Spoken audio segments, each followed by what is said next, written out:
Shai Gilgeous Alexander just had a breakout season with the OKC Thunder. He averaged over 30 points per game for the first time in his NBA career. He made the All-NBA first team for the first time in his career. However, while he had a great season, some believe he's overrated because he hasn't made the playoffs as the main option. Some believe it's just empty numbers, but that really isn't the case. Shai Gilgeous Alexander had one of the 10 best seasons in the NBA in 2023. He was more than worthy of being first team All-NBA. And I think he's going to silence a lot of the skepticism people have around him being a legit superstar level talent this season, which is what I want to talk about in this video. But quickly before we go any further, if you're new and like basketball, I would really appreciate if you would like, subscribe, and hit notification bell to be notified whenever I release a video. I make videos about basketball all the time, and liking and subscribing are the two best ways you can help me out in the YouTube algorithm and help me reach my goal of 10,000 subscribers by the end of the year. Let's try and get 100 likes on this video so YouTube will recommend it to others. I'd really appreciate that. But with that being said, let's talk about Shai Gilgeous Alexander. Something I always look for as a sign in a player to determine if they're putting up empty numbers or not is the efficiency. Shai averaged 31.4 points per game, which was 4th in the NBA in 2023. To put that into perspective, that's a number points per game wise that would have him leading the league in scoring in 34 other NBA seasons since 1960. But it wasn't just about production, the efficiency was also incredible. 51, 34.5, 90.5 splits, 53.1 effective field goal percentage, 62.6 true shooting percentage. Here's the list of guards to average at least 30 points per game on 60 true shooting percentage in the season. Michael Jordan, Stephen Curry, James Harden, Damian Lillard, Luka Doncic, and Shai Gilgeous Alexander. If you were on a list with arguably the GOAT, a top 2 point guard, top 10 player, top 1 shooter ever, a top 4 shooting guard ever, and one of the greatest offensive players we've ever seen, one of the best scoring point guards in NBA history, and one of the most historically accomplished players through the first 5 seasons of an NBA career, you are doing something right. If we take it a step further, and it's guards who have averaged at least 30 points on 50 field goal percentage, it's Michael Jordan, Stephen Curry, and Shai Gilgeous Alexander. Those are the only 3 guards that have done it. If you are productive and efficient, it speaks more to the team around you not being good than it does about your numbers being empty.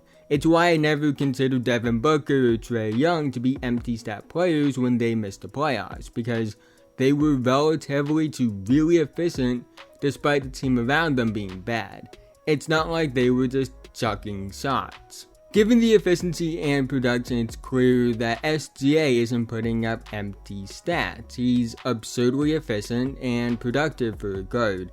So it's clear he's not just chucking shots because the rest of the team around him isn't good. But when you look at the numbers beyond the surface and the record of OKC, it's not only clear that SGA was more than an empty stats player, but also that he played winning basketball and was a legit superstar level player in 2023, even if his team didn't make the playoffs and was below 500. The OKC Thunder didn't make the playoffs this year, but what's also true is that they massively exceeded expectations.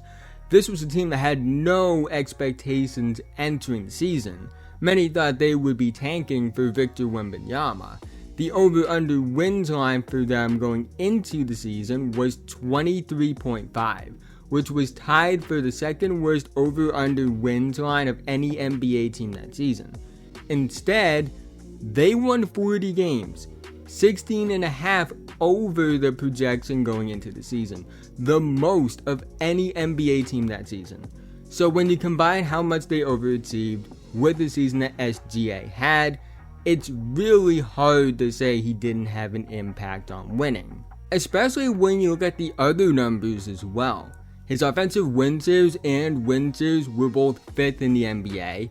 His PER was 7th in the NBA. His offensive box score plus minus was 10th in the NBA. His box score plus minus was 7th in the NBA. His value over replacement player was 4th in the NBA. To put his value to OKC into perspective, his 5.7 offensive box score plus minus was 4.2 higher than second place on the team, which was 1.5. His 7.3 box score plus minus was 6.1 higher than second place on the team at 1.2. His value over replacement player at 5.6 was 3.7 higher than second place on the team at 1.9. Now, I understand that people can be skeptical of advanced stats like this. I think advanced stats are valuable, but I don't think they tell the full story about a player. I think the full story is told by combining all factors of the game. Especially with box score plus minus numbers, they don't really tell the full story for the most part. Those numbers are influenced by the lineups you play in and don't fully show how valuable a player is as an individual due to the influence of others in the lineups on the team. However, at the same time, I do think that they are stats that can be used within the right context to show how valuable a player is.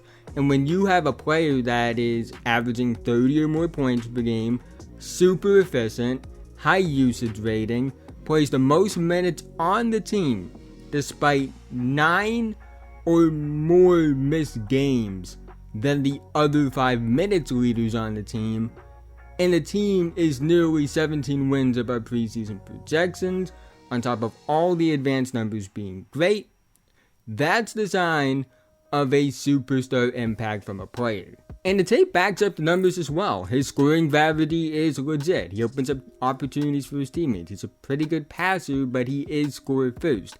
He's shown that he can carry a team to wins and does so efficiently.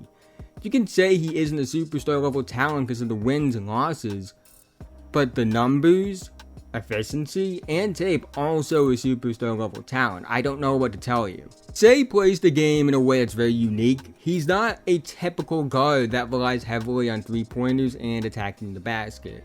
69.5% of his field goal attempts come in the paint, and he's very efficient. 63.8% on 7.3 attempts in the restricted area, 48% on 6.8 non-restricted area paint attempts, 42.1% on 3.6 mid-range area, and he only takes 2.5 3-pointers per game this past season. He's not a bad 3-point shooter, but his game is so based on within the arc scoring. He's the first guard in 24 years to make the All-NBA first team while taking less than 3 3-pointers per game. He's a superstar level guard playing a style that doesn't fit the modern standards for a guard. I can't stress enough how special of a talent you have to be in order to be a guard that takes less than 3 threes per game and plays at the level that SGA did this past season. It's why, despite the fact that his team lost in the play-in and finished slightly below 500, I still feel comfortable saying he's a superstar level talent. Shai is a player that is so fun to watch on tape as well. Beyond the numbers, beyond the impact, beyond what everyone says, he's just extremely fun to watch. There's no one in the NBA like him. There's no one that dominates the game based purely off flexibility, contact balance, and body control the way he does. It's such a unique playstyle. He legit moves like an anime character. He's decently quick, but not quick in a twitchy way like a Ja Morant or a Jalen Green. He's not the strongest player in terms of pure strength, even if I would say that he's relatively strong. I would definitely say strong for his frame, but he's not Anthony Edwards out there. He's not the fastest player either, even if I wouldn't say that he's a slow player. But he's so skilled in terms of his handle and shot creation feel. He's so elite in terms of flexibility, contact balance, and body control that it makes up for the fact that he's not the most explosive athlete in the world. It's one thing to have your skill make up for maybe being a good to decent athlete, but not a great athlete, and you can survive in the NBA. You can be a legit starter in the NBA. It's another to have this type of play style and be a legit superstar caliber player.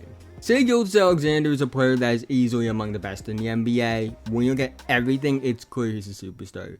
The box score numbers back it up. The advanced stats back it up. The tape backs it up.